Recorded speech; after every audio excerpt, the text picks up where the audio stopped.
to have you with us on Assets Television News. I am Eugenia Solomon. The headlines. As Labour Party crisis deepens, a concerned Nigerian advises for cautions. Water Resources Minister cautions on flooding in Nigeria. Well, the Central Bank of Nigeria announces significant turnaround in Nigeria's balance of payment. Now the news in detail. The recent removal of Julius Abure as national chairman of the Labour Party offers more than a leadership shake-up, according to Francis Onabis, a politician and a public affairs analyst. According to him, it presents a rare and urgent opportunity to redefine what the party stands for and what kind of a political future it wants to offer Nigerians. He said, though he is not a member of the Labour Party, he is only concerned as Nigerian who believes in fairness, justice, and a possibility of a truly people-centered democracy. Onabis calls on the leadership of the Labour Party, especially Peter Obi, to use this pivotal moment to initiate bold reforms that distinguish the party from the same system it claims to challenge. According to Francis Onabis, in the 2023 elections, the Labour Party captured the imagination of millions, especially the youths, who were disenchanted with politics as usual. That groundswell of support was not for a party per se, but for an idea that a new Nigeria is possible.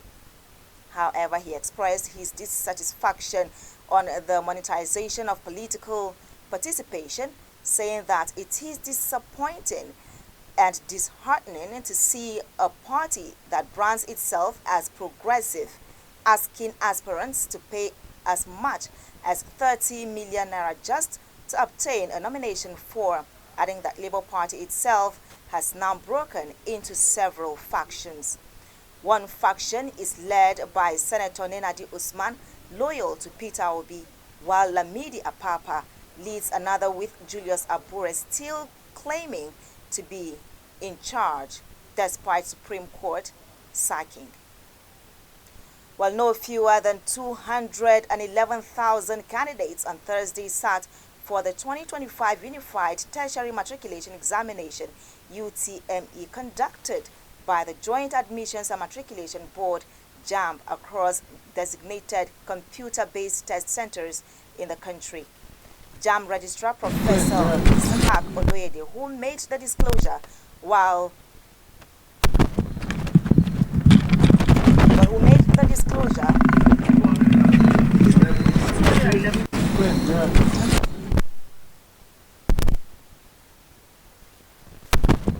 JAMB Registrar Professor Ishaq Oloyede, who made the disclosure while monitoring the exercise at the CBT Center in Wari, Abuja, revealed that the result of the mock examination would be released on Friday.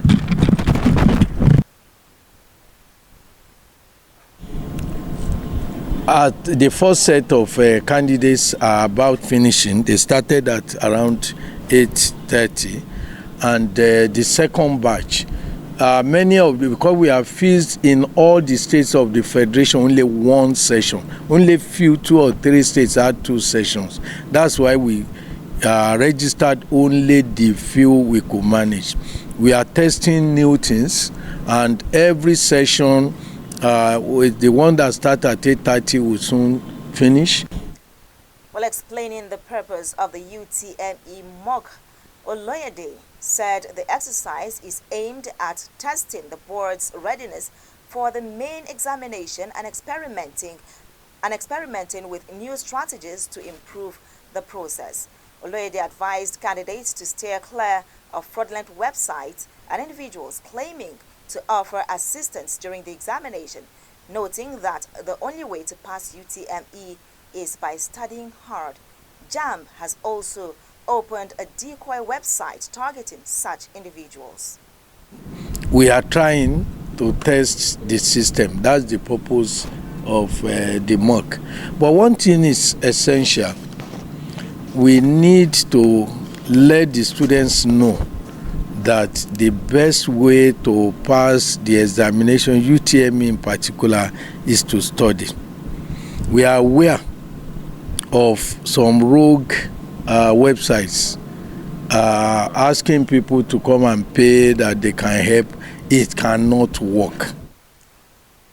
Recall that the 2025 UTME is scheduled to commence on April 25th at approved CBT centers across the country. Well, the Nigeria Hydrological Services Agency, NIHSA, has released a 2025 flood outlook identifying 1,249 communities across 176 local government areas in 30 states and the Federal Capital Territory FCT as being at high risk of flooding this year. In addition, the report highlights that another 2,187 communities in 293 local governments are expected to moderate flood risks. Some of the most vulnerable states include Abia, Benue, Lagos, Bayelsa, Rivers, and Jigawa. During the official launch of the forecast in Abuja, NIHSA also introduced a new initiative aimed at providing flood prediction tailored to individual communities.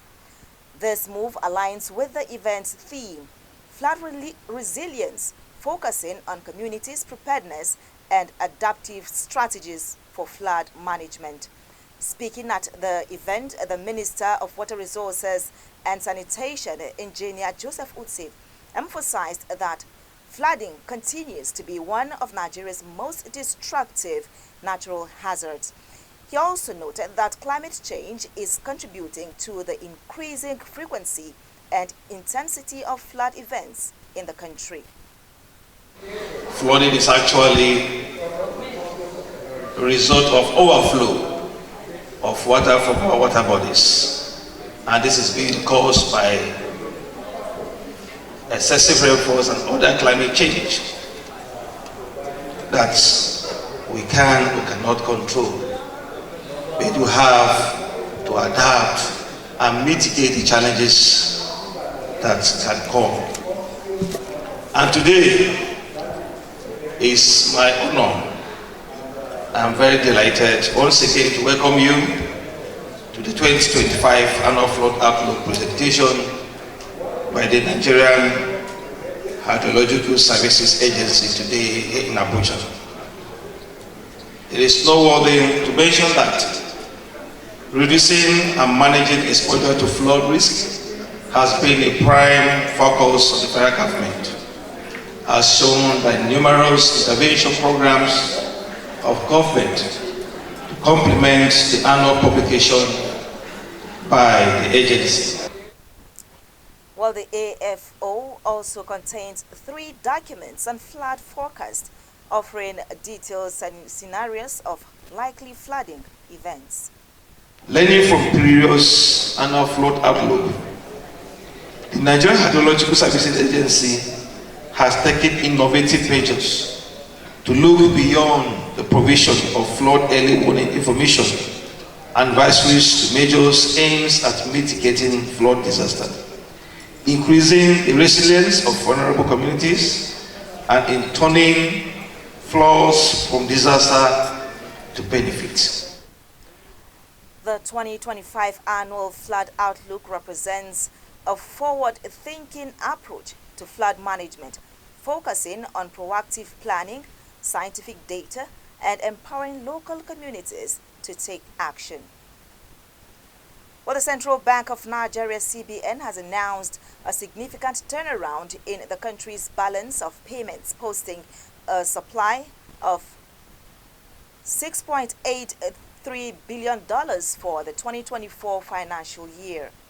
In a statement signed by the Acting Director, Corporate Communications, CD Ali Hakama, this marks a decisive shift from the deficit of $3.34 billion in 2023 and $3.32 billion in 2022, reflecting the impact of wide-ranging macroeconomic reforms, stronger trade performance, and renewed investor confidence in Nigeria's economy.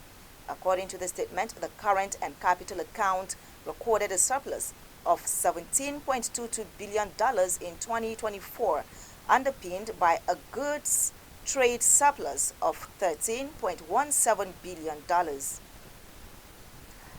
In a significant move aimed at reducing fuel prices nationwide, the Dangote refinery has announced a downward revision of its ex-depot petrol loading price to 865 naira per litre. The reduction has been linked to the federal government's pledge to continue the naira for crude policy to domestic refineries.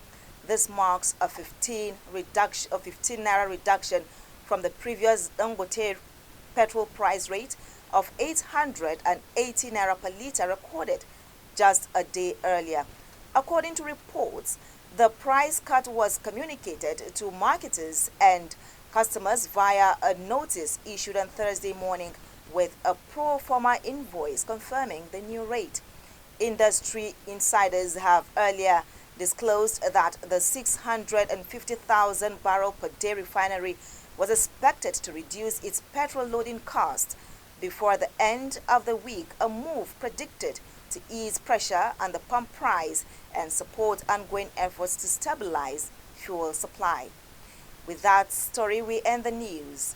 Do well to follow us on all our social media platforms for more updates and programs. On behalf of the entire news crew, I am Eugenia Solomon. Thank you for watching.